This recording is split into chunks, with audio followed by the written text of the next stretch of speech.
You're about to listen to the abridged version of the first 2 episodes of Godkiller First Blood. These episodes were performed live on Twitch and edited into an audio-only format for our podcast release. Welcome to the Cradle, heretics! Content warnings for this submission include fantasy violence, body horror, classism, poverty, religious imagery, immolation and burning, fire, death of loved ones, heights, falling, vast depths, alcohol and drug use, and brief references to child labor, carceral oppression, divine cannibalism, and destructive sound effects. The Cradle. The name of the realm our tragedy now unfolds within is an endless city. Here, major and minor gods alike are forbidden from violating the law of abstention, an uneasy concordat that ensures gods cannot kill each other. Deities found guilty of violating the law of abstention are put before the judge and summarily executed. The balance of power between the 6 is supposedly equal, but always tenuous. For now, however, the balance holds. But no matter where you live in the Cradle, no matter who you are, one truth remains constant. If you are a mortal, then you are born, you live, and you die under the yoke of divinity. For only a god can kill another god. Iron 42 is a dirt-poor mining town on the forgotten outskirts of the Swords District. The settlement is 3 miles wide and over a dozen miles deep. From above, Iron 42 resembles an open-pit mine, but instead of sandstone walls or tiered steps of granite and rock, the walls of Iron 42 are made of buildings. Skyscrapers with cracked skin exposing metal tendons and flesh beaten into the earth like fence posts. Cathedrals with obliterated walls and ceilings smashed against each other like a stained glass asystole. Houses, missing doors, missing windows, missing floors. Ancient folktales claim that before the devouring, the surface of Iron 42 was once a bustling downtown district. Now, it's a dead hole in the ground. And that hole goes down. Down past the crooked pylons and sparking wires, the slabs of cracked concrete, the glistening veins of plastic. We descend through these layers of sediment, of stone and wood and filth until the ground bottoms out to reveal the subterranean heart of Iron 42, the town's true form. Athemos, the Ten of Wands, the unsighing toil, vassal to the Emperor and Empress. It is within this sea of rebar and ashen divinity that our tale now begins. The year is 1024 AD, 1,024 years after the start of the devouring. The day is Tuesday. It is 3 o'clock in the afternoon, but you wouldn't be able to tell down here anyway. The light from the dead star that hangs in the sky doesn't reach Iron 42.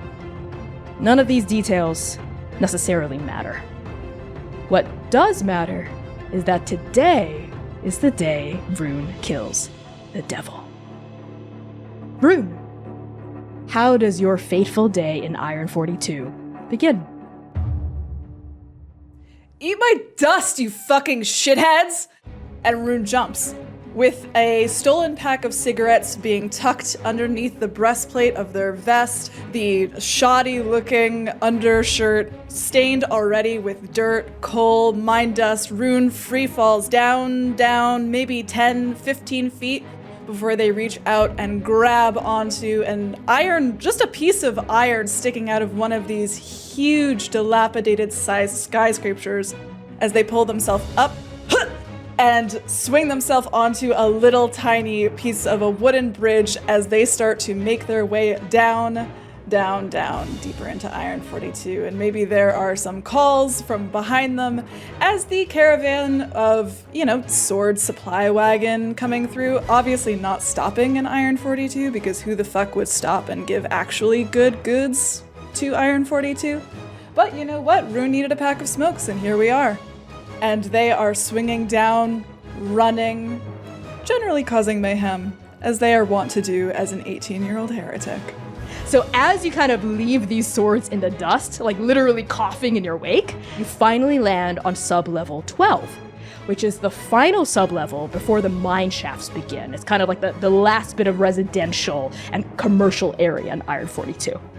Rune's feet hit that piece of hard packed concrete earth. Their knees buckle a little bit, and they immediately fall into stride next to Jiang, who's there waiting for them. And Jiang turns to look at you as you land, a light sheen of athletic sweat over your body, and says, "That's gotta be a new record for you. Rune, you know why everyone calls us heretics. I don't have to give you the old lesson, but, you know what? Screw it, I will. One last time. Ugh. They call us heretic because we are blasphemers. We do not believe in the absolute power of gods and divinity. We believe that it is mortals' right, privilege, and destiny to shape our own fate. So they call us heretic. They call us sacrilege. They call us witch. They call us blasphemer. And we say yes. Why, yes, we are all those things because heretic is not such a bad thing to be. I asked you this question when you first came to me, wanting to join us. And I ask you again now on the eve of your third mission, Rune. Why do you want to be a heretic? Because I want to choose when I die. I don't want to tiv my life away to Athamos until he decides when my life is up. I want to decide. I want to go down swinging. Good answer. All right, kid. Welcome to your first dead zone. Hey, and no matter what happens, all of us are always here with you, okay? Yeah, of course you are. Good. Devil! Devil, if you are here, show yourself. We have no time nor patience for games. What is this? No response. Jiang's voice just echoes off of the huge cathedral walls, and even though Jiang's voice is so resonant, so booming, so commanding, something about the vastness of this place swallows his voice up. And Jiang clears their throat again. Devil, reveal yourself. Now! Haven't you ever heard the saying, the devil's in the details? There is a sensation like falling. Like your heart is plummeting through your chest, your guts, your groin, like the cathedral is opening up into bottomless void beneath you, and then you realize what this feeling is. It's the presence of divinity. Reaching down from the ceiling, peeling himself away from the rest of the fresco paintings of angels, is the devil. He reaches an arm down towards your party, and as he does, the painted feathery wings splayed behind him flay themselves off the plaster in a shower of golden and crimson light. And the devil elegantly dips his legs beneath him and floats onto the ground, his bare toes alighting upon the altar. Oh, and one more thing. All that stuff about the devil needing to honor deals. Well, it's a myth. Just kidding. Oh, the looks on your faces. Oh, I'm a god of my word.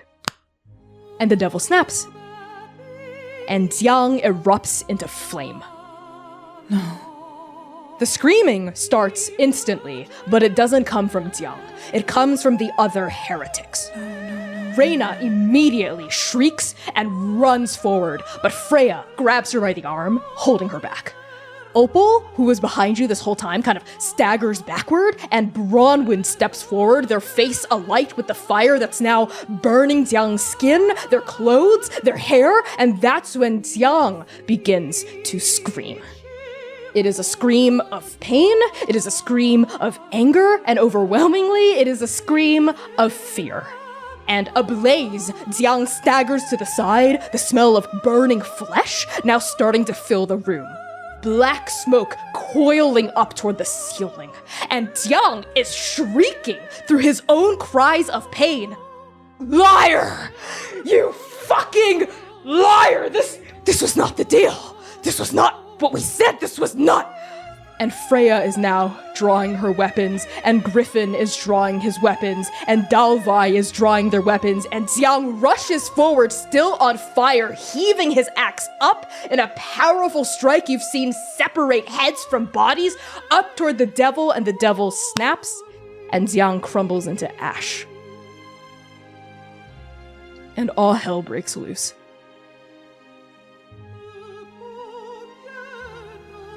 This isn't how it's supposed to go. We were supposed to change everything. We were supposed to change everything. It's not how this is supposed to go. No, we were gonna save people. We're gonna save people. Get up. Please, get up. Oh, come on. Jiang was light years ahead of you. All I see here is desperation. This is what the heretics have to offer me. This impudent, arrogant little bug. And as Rune opens their eyes and shakes their head, after having cratered the back wall of this cathedral, Rune blinks, trying to get the blood out of their face, and then I think there's screaming. They can still hear the screaming now, rising to a fever pitch behind their brain, and it's like everything inside them is hot, and they can see where it's coming from, the fire in the center of the devil's chest. That thing, that's where the screaming is coming from. That's where the screaming is coming from. They need it to stop. They can't listen to it anymore. And Rune pushes himself up off the ground like a wraith, like a devil come to life, crawling up out of hell. They stand, and with one final jab, they pull back and plunge that sword deep into the fire as hard as they can. I decide when I die. You are face to face. For a fraction of a second, on their expression, you see an emotion light up in the devil's eyes.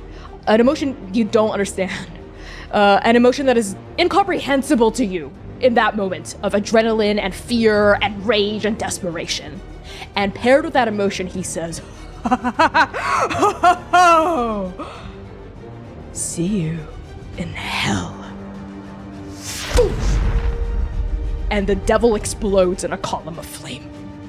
And that shadow flays itself off of him. It propagates like a black nuclear cloud across the cathedral walls behind you, and the windows shatter, and the pews shatter, and the altar shatters, and you are flung backward 12 feet, 24 feet, and you smash into the ground, into the carpet, your back skidding across broken, stained glass, your skin burning, your hair burning, and you tumble once, twice, 3 times before you crunch to a halt at the base of a pew. Hello. I am Antigone, speaker of the witness, and I am here looking for the devil. The next 14 episodes of Godkiller First Blood are pre-recorded, tightly edited, audio-only adventures through the viciously divine world of the Cradle.